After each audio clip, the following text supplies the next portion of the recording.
साल की उम्र, न कोई गलती न कोई समझ, लेकिन फिर भी सिस्टम की लापरवाही का खामियाजा एक मासूम को अपनी जान देकर चुकाना पड़ा। नमस्कार, मैं हूं आपके साथ रागनी वर्मन और आप देखना शुरू कर चुके हैं राष्ट्रीय जगत विजन न्यूज। आज हम एक ऐसे मामले की बात करेंगे जो सिस्टम की लापरवाही को सरेआम हर बारिश के मौसम में उजागर करती है। फिर सिस्टम हाथ पर हाथ धरे बैठा हुआ क्यों है? आखिर देश में हालात क्यों नहीं बदल रहा है? गाजियाबाद में भारी बारिश के बाद हुए जलभराव ने एक 3 साल की बच्ची की जान ले ली। यह सिर्फ एक हादसा नहीं बल्कि उन सवालों की कहानी है जो हर बारिश के बाद हमारे शहरों के सामने खड़े हो जाते हैं। दरअसल गाजियाबाद के सर्वोदय नगर में रहने वाली 3 साल की दीप्ति उर्फ पल्लवी गुरुवार दोपहर घर के बाहर निकली। गली में बारिश का पानी भरा हुआ था। इसी दौरान वह पानी से ढकी नाली में गिर गई और डूब गई। जब पड़ोसियों की नजर बच्ची पर पड़ी तब तक वह बहुत देर हो चुकी थी।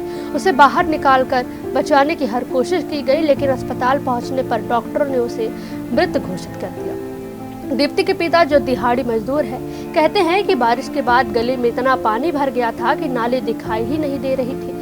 उनकी मासूम बेटी खेलते खेलते बाहर निकली और कुछ ही पलों में हमेशा के लिए उनसे दूर चली गई। बेटी की मौत से गुस्साए परिजन नेशनल हाईवे 9 जाम करने पहुंचे। पुलिस और प्रशासन ने मौके पर पहुंचकर उन्हें शांत कराया।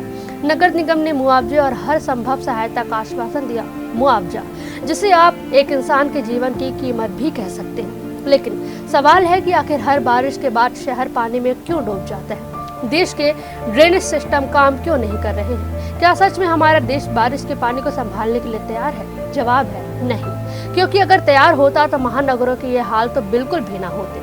तो सवाल ये भी है कि ऐसा क्यों हो रहा है? क्या है जो बारिश के पानी को इस तरह से रोक देता है और सड़क नदियां बन जाती हैं? दरअसल बारिश के पानी को बाहर निकालने के लिए ड्रेनेज सिस्टम है, तो वो काम क्यों नहीं कर रहा है? ड्रेनेज सिस्टम को आप इस तरह समझ सकते हैं कि आपके घर में पाइपलाइन के जरिए पानी बाहर जाता है, लेकिन अगर वो चोक हो जाए तो आपके घर में पानी भर जाएगा। ऐसा ही सड़कों के साथ होता है। पहले के समय के ड्रेनेज सिस्टम को, इंफ्रास्ट्रक्चर को देखते हुए बनाया गया था, लेकिन अब शहरों में बड़ी बिल्डिंग बन गई हैं, जगह छोटी हो गई हैं, नालियों को छोटा कर दिया गया है, लेकिन बारिश का पानी इन इंफ्रास्ट्रक्चर को नहीं मानता। वो तो पानी है, उसे जहां से जगह मिलेगी वो वहां से निकलने की कोशिश करेगा। तो पानी को बाहर निकालने के लिए सिस्टम को ही काम करना होगा, नहीं तो आज 3 साल की दीप्ति इसका शिकार बनी है, कल कोई और।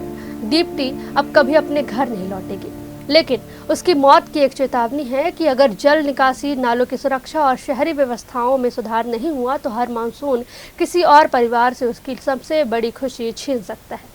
इस खबर में बस इतना ही। देश प्रदेश की खबरों से अपडेटेड रहने के लिए हमारे चैनल को सब्सक्राइब करें और नई खबरों के नोटिफिकेशन के लिए बेल आइकॉन जरूर दबाएं। नमस्कार।